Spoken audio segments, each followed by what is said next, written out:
So explain to me the heart wall and where the heart plays in this. Yeah, absolutely. Well, let's see where to begin. Well, if we go back to the 1960s, when they first started doing heart transplants, it didn't take long before they noticed a strange phenomenon where patients who had had a transplant would come back to the doctor and they would say, weird things are going on. I love baseball suddenly. I didn't care for it before. Or they would say, I used to not really like Chinese food and now I just can't get enough. I don't understand what's going on. Or they would say, you know what? I never cared. I always listened to top 40. Now all I can listen to is classical music. And there are these certain pieces that I just... Crazy. It's crazy. Yeah. Or they would say they have memories of being in places they never in their life had ever visited. And so when these people were connected with the family of the heart donors, they would find out, well, yes, our son was a baseball player. That must be why you love baseball. Or, yeah, our daughter visited Rome every year. It was her favorite city in the world. Now you have memories of being in Rome and you say you've never ever visited there. So those must be her memories. Ah, boom, mind blown. I've even just on that point, I read a book called The Heart's Code, and in it is a story of a young girl who gets the heart of another child or another that was murdered. And she actually is able to find the murderer of the person who killed the girl that donated her the heart. Yes, exactly. They were able to make composite drawings from her nightmares that she was being murdered. Right. She was seeing the murder. Yeah, absolutely. That's a great story. She was the recipient of the heart of the child that was murdered. It's like, wow, that there's nothing. And then they caught the murderer. They caught the killer. Yeah. It's crazy. It really is amazing. Yeah, it's crazy. Yeah, the moral of that story is try not to get a heart from someone that was murdered. Yeah, careful who you get your heart from. So, but it's right. But I do think it's really interesting when you look at the power of the heart to hold on to memory like that. Absolutely. So back to the heart wall. Where does the heart wall come in then? Well, so here's what happens. If you can recall a time in your life where you felt like your heart was going to break, maybe you'd been going through a breakup. Maybe you were really being hurt or there was something really awful going on.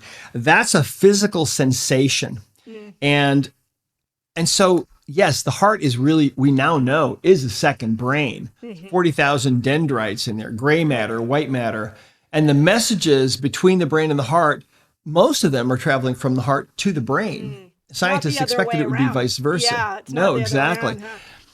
Exactly right. Well, so what happens is when you feel like your heart is going to break, the subconscious mind will put up a wall around your heart.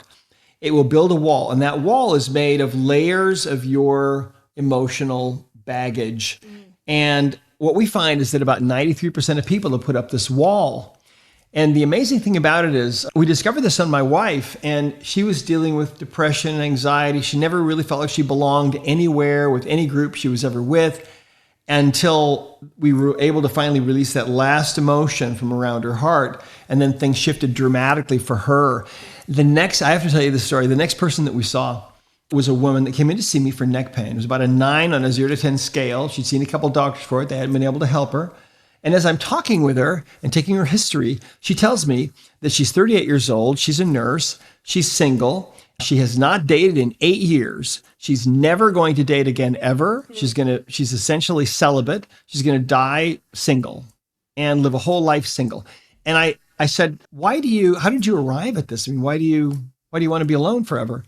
And she said 8 years before, she was really deeply in love with this guy that dumped her and broke her heart.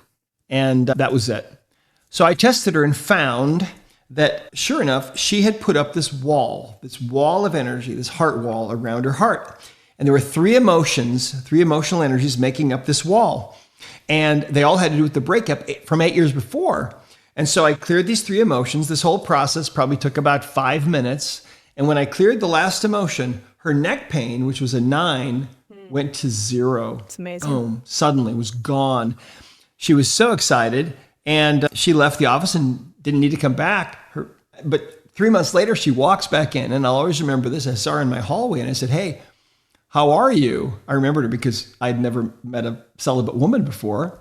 And I said, "Hey, what's going on? How are you?" She said, "Well, my neck has been fine since I was here." But she said, "You know what?" She said, "You cleared that heart wall from me. And that really works." She said, "About 2 weeks after I was here, I found out my childhood sweetheart has been living right around the corner from me for almost 8 years.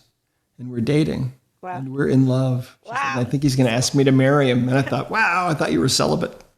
So, But it's not unusual. yeah, I mean, and I would say that after just, working with so many people clinically in my practice, and now we get millions of questions and comments on all of our socials.